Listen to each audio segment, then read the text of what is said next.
This one is called Why Modern Characters Are So Unlikable by Pada. And we are ready to subscribe. I'm going to drop them a like because I already know I'm going to like it.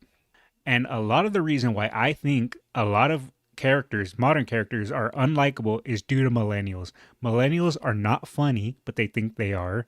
They're not clever, but they think they are. And they might be the most educated generation, but they lack intelligence and wisdom. And as a self hating millennial, I can tell you before even watching the video, the reason why modern characters are unlikable is due to millennials. But let's see what Potter has to say about it. I've grown quite worried about the trajectory of what humans perceive as strength, not only in entertainment media, but even in influencers and perceived role models. This is a steady decline that has been gradually moving towards shaping the very definition of strength. For me, this is actually quite a fascinating topic because of how blind a lot of people are to what is actually happening, almost as though they know the counterfeit better than the genuine. What do I mean by this? There is an interesting phenomenon called perceptual expertise that I'll use as an illustration. Anyone who handles cash on a constant basis, especially in a profession, gain an incredible ability to easily identify counterfeits. Now, something I find insane about this phenomenon is that it isn't actually taught. There are things that I see nowadays where I don't even think people really look for counterfeits. They just have like a little pen.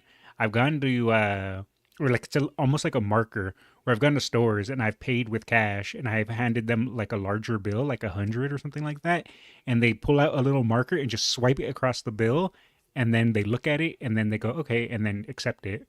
So I wonder if that's an old skill, being able to just identify a counterfeit by eye, that is a falling practice if they just use markers now. But Is grown it's through interesting. exposure. Bank tellers and cashiers handle genuine banknotes all day. This constant, repeated exposure allows them to develop an intuitive sense of what feels right. The texture, color, weight, Oh, print okay. So it's clarity, more than and just sight, even embedded the way it features feels of real too. currency. Over time, they build this mental prototype or baseline of what authentic notes look like. So when a Okay. counterfeit does come along, it stands out. Not necessarily because the cashier knows exactly what's wrong, but because it doesn't match the baseline they've naturally internalized. Their brain subconsciously flags it You as get a unfamiliar or baseline. off. Now you could probably see where I'm going with this. I believe that a lot of modern writers and influencers are more exposed to a counterfeit strength than they are to actual genuine strength. So to them, genuine strength is foreign, Didn't and they know probably any of even those see it people, as like maybe one or weakness. two. Unfortunately, it also seems like this is slowly becoming the norm. Before I dive into what this modern depiction of strength is, let's look at what genuine strength has always looked like. Throughout history, we see that strength has often been defined as the capacity to endure, to act with integrity under pressure. What does strength mean? Let me think. In my opinion, well, he already said Has often the been ability defined to as the endure capacity to endure, to act and with to act with integrity integrity. Yeah, I would say strength is essentially being able to stand up for what you believe in. It doesn't matter if you're necessarily right or wrong. For me, I think strength is just being able to stand by what you believe in and standing by that, even if everyone's telling you wrong. Now, obviously, don't be ignorant. Call the world or the earth flat. If you're wrong there, you're just wrong there. But if it's an opinion that you hold and someone tells you your opinion's wrong, well, no, screw you. under pressure, and to choose what is right even when it costs you. It is a Yep, moral yep. and emotional resilience, not the absence of struggle, but the decision to face it. It is Exactly. also force and power under control. Marcus Aurelius put it this way: you have power over your mind, not outside events. That is such a good quote. I have always wanted to look into more Marcus Aurelius writings because I have like looked into little bits of it and I've heard people recommend it. But that is a very good quote. You have power over your mind, not outside events. Realize this and you'll find strength. That is one thing I always try to do in my own personal life is I always try to tell myself all I can control is my thoughts and my mind. I can't control the outside world. I can try my best to, but ultimately I can't. All I can do is control how I act, how I think, and how I let that affect me. That's why I value willpower to be such like a high value thing, because if you're able to endure and just push through mentally, that's just an incredible form of strength to me. Realize this and you will find strength. Strength isn't about control over people or circumstances. It's about self-mastery. The ability to stay steady when everything else is shaking. The power to respond instead of react. To remain grounded when your pride wants to escalate. And in a world that tells you to be loud, aggressive, or performative, Marcus flips it. Real strength isn't about bending the world to your will. It's about mastering yourself in the middle of it. This is a fundamental understanding that everyone has had about strength for a very long time. There are so many clear examples of games, series, and movies over the last 20 to 30 years of genuine strength. But it feels like there is a shift happening. Some of our favorite characters in the past, whether real or fictional, those who have had a very deep understanding of what genuine strength looks like, wouldn't necessarily even exist nowadays. And if they did exist, they would either be gender swapped or race swapped, or even be made to look pathetic where possible. Luke, and the characters that replace why? them or take their throne are so poorly written that it blows my mind how they even exist. Unfortunately, a lot of modern writers simply don't understand genuine strength. It's because they're too busy trying to check boxes and trying to seem like a good person and be like, oh, well, look at me. I checked all these boxes. This character is a minority. This character identifies as this. This character has this disability. Aren't I such a good person? Look how I'm representing everyone. That's their first foot forward instead of being like, hey, how about I write a good character that just so happens to be this or just so happens to be that. That's what they go for instead of just creating good characters. They tick off check boxes.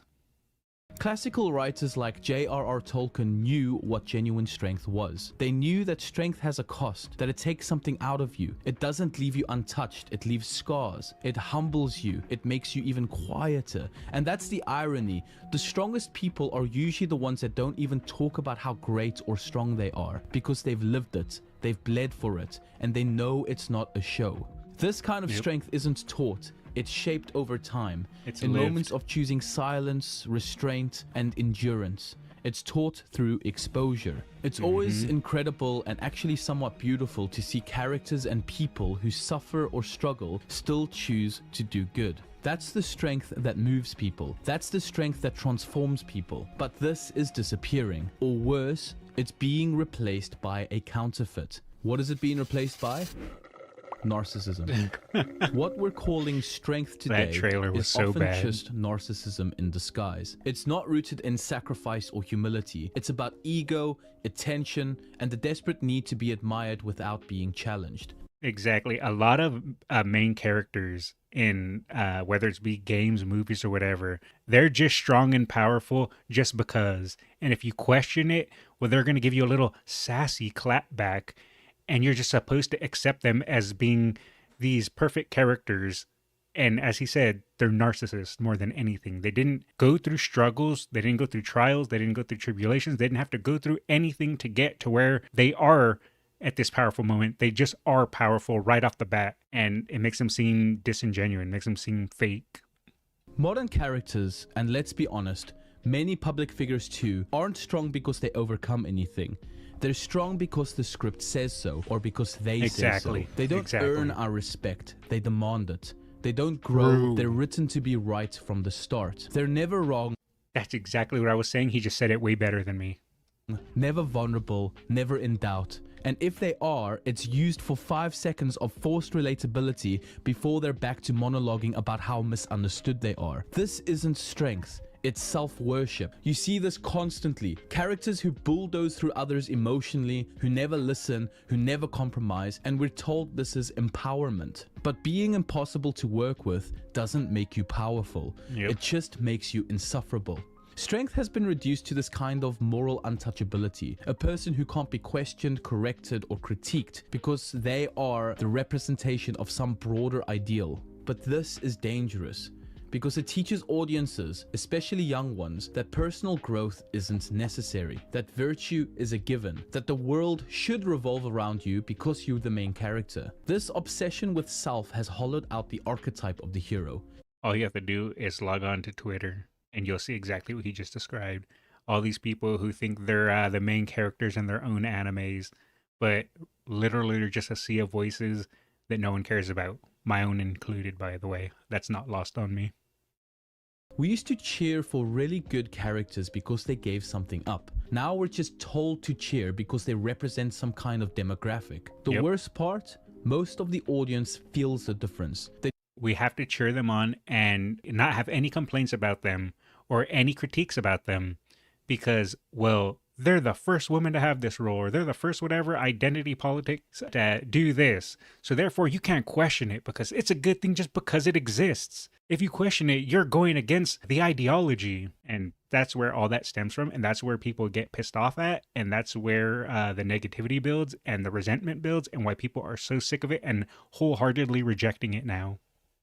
They don't always know how to articulate it, but they know something is off. These new, strong characters feel empty. Their victories don't move us. Their pain doesn't shake us. Because deep down, we know strength without selflessness, sacrifice, or love isn't strength at all. It's narcissism. Now, the problem goes deeper than just poor writing. There's now a dangerous trend that if you don't like certain modern characters or even influencers, it's your fault. You are the issue. Man. This guy, me and him are connected on the same brain wavelength. It's just he can articulate himself way better than I can. You are sexist, you are racist, you are homophobic, or you are even transphobic. And this He's good. Shuts down any honest conversation before it even begins. This is a huge part of why things aren't actually getting better. Because now, identity is being used as a shield. Writers don't have to build strong characters.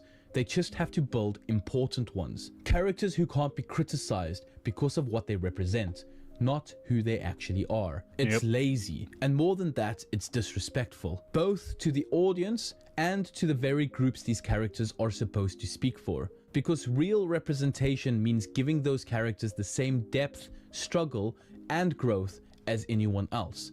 Hey, don't complain, just consume the slop. Don't critique, just consume the slop. Just be a consumer. Not making them untouchable, narcissistic brats that demand to be liked. You can't just hand a character a specific shielded identity and a crazy ego and call it strength. That's not how storytelling works. That's not how respect works. And that's not how truth works. One of the more recent examples for this is in the trailer for Intergalactic: The Heretic Prophet. In a short form... Is this... Okay, it is. This trailer was so bad. I seen it live and I was just like, who is going to play this? Who's going to be interested in this? It's some angry bald girl who is sitting there. She's acting like she's some super important thing, and maybe in her world she is, but we don't know that yet as the player.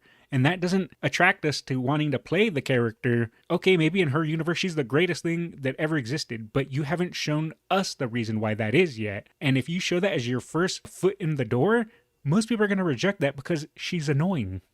She comes off as annoying. 4.5-minute trailer, Naughty Dog somehow managed to create an insanely unlikable character who instantly comes across as extremely arrogant and narcissistic. And yet, they genuinely believe this character is above any criticism simply because of her race and identity. As soon as anyone calls her out as a poorly written character, the blame is flipped onto the viewer, labeling the viewer as racist or homophobic. But it has... And I hate that. I hate as soon as you say something bad about one thing, people are so quick to pull the race card. They're so quick to pull the identity card. They're so quick to pull the sex card. It's boring and it's tiresome and it's unoriginal. But they know that people don't want to be called those things, sexist, homophobic, racist. And they know that those were strong cards to play. So that's why they do it, because it's not about actually accusing someone of those things. It's a power play. It's, I can exercise this, call you it, and you're going to cave to me or cave to whatever I'm trying to push, and it's a power play. And that's what it was used for. It was used as a weapon. I would say that that weapon has now got to the point to where it's suffering diminishing returns, and it's getting weaker and weaker and weaker because no one really cares anymore. Because if you cry wolf so many times, people are going to just stop caring, and that's where we're slowly heading towards. Thank God.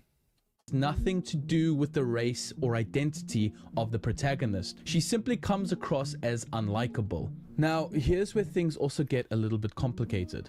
I genuinely believe that characters like this are only unlikable to those who have been exposed to genuine strength in their lives. And I can actually see how this sort of character could be likable to those who have not been exposed to genuine strength in their lives. I personally believe that fatherless homes or abusive... Oh, damn. He's busting out the fatherless behavior.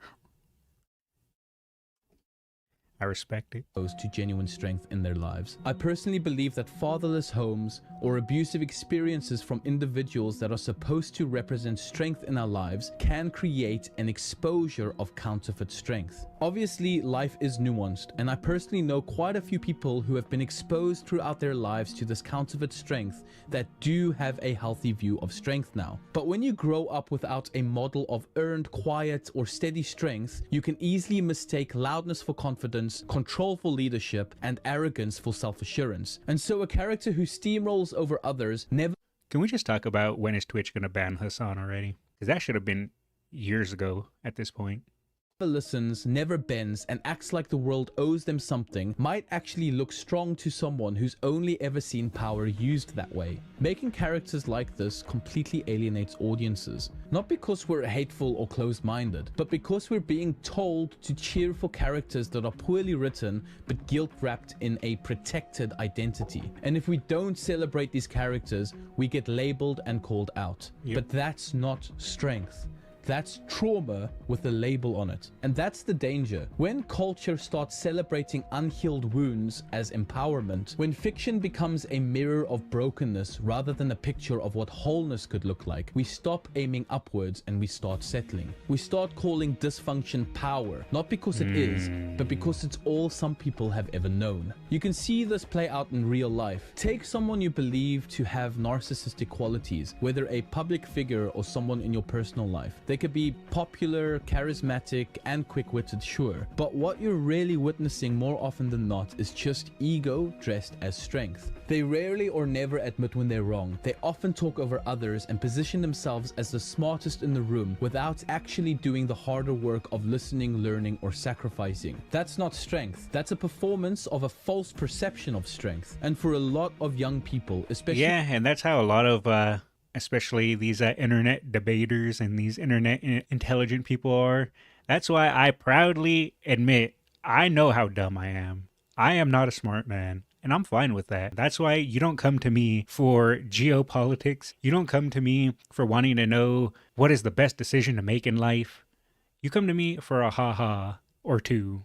But everyone on the internet that are these pseudo intellectuals, they can't be wrong, and they're correct in every little thing that they say. And if you call them out on it, they refuse to back down, and it's because they have to hold that image because they'll lose their fan base if they don't hold on to that. Those without real mentors, that kind of performance. They should just be like me and just never be wrong. If you've never or rarely they're seen always wrong. genuine strength in your right. life, the kind that leads by example, that serves others, that admits failure, that shows genuine humility, then the counterfeit could look strong. C.S. Lewis once said, "We make men without chests and expect them virtue and enterprise. We laugh at honor and are shocked to find traitors in our midst." In other words, we strip away the soul of real strength, the virtue, the responsibility, the self-mastery. We laugh and mock the real thing when it is displayed, and then we're surprised when the people we elevate as heroes don't act like heroes at all. We need some more virtue in today's age. Everyone is so narcissistic, hedonistic, and so lost in themselves. We need to bring virtue back. Bring virtue back, Crack Skulls 2025. That's my slogan now. When we confuse narcissism for strength, we don't just warp our stories, we warp our expectations of ourselves and each other. People start performing instead of growing. They protect their image instead of building character. They become addicted to being right instead of learning how to be wise. And the worst part? They start to believe that vulnerability is weakness, that empathy is a flaw, that asking for help is a failure. Real strength doesn't need to be loud. It doesn't need applause. It doesn't need a platform. It grows in silence through trial. It's something you become, not something you declare. So the question becomes, what kind of strength are we trying to build in ourselves? And what kind of strength are we celebrating in others? Because if we don't know the difference, we'll keep clapping for the counterfeits while the real thing quietly slips away. So let's come back to the real thing. Real strength is not perfection. It's not dominance. It's not being the loudest person in the room or the most unshakable or unteachable in the spotlight. It's the man who stands alone for what is right, even when it costs him everything. It's That's what I said at the start. Someone who stands by their convictions, what they believe in, whether everyone sees them as being wrong, still saying, no, this is what I believe in, this is what I stand for. That is probably, I don't want to say the strongest form of strength, but definitely up there. It's the woman who forgives what the world says is unforgivable. It's even the leader who kneels before they command.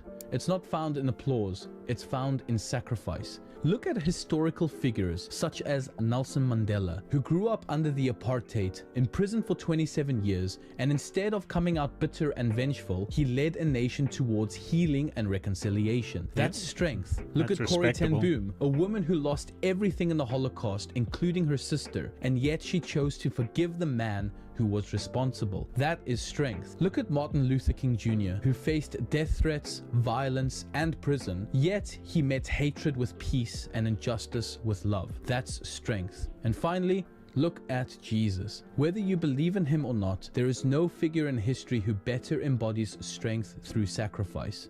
I was not expecting the Jesus, but you know what? Fair enough. He had power, authority, a following, and yet chose the path of suffering.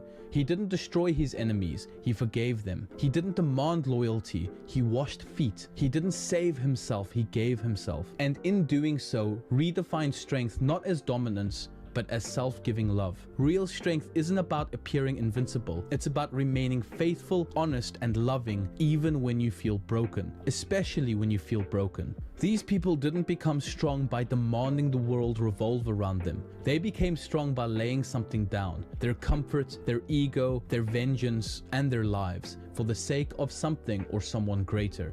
So maybe it's time we relearn what strength actually is. It's not the power to dominate.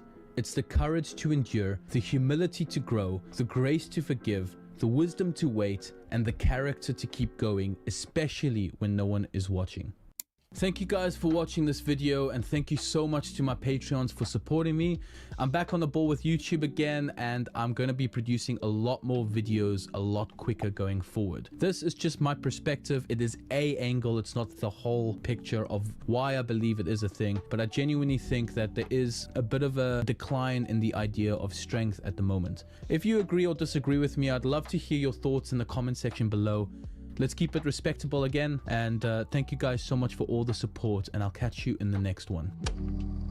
Let me see. Well, I'll let this finish playing. I guess I'll just talk over it as its outro. It's yeah, just music, whatnot. I think he made really good points. I think he was fair in what he was saying. I still think, though, it's millennials' fault. And millennials have that stupid mindset to where, like I said, they're the main protagonist in their own mind. So when they go to create things, when they go to write a character or write a story, it's with that mindset because they don't know how to write a good character because they never had to go through anything, I guess, traumatic, kind of like Tolkien. Tolkien, I believe, went through World War I, and that influenced his writing in Lord of the Rings. So I do think through adversity, strength is built. Through strength, it is able to improve the things we create.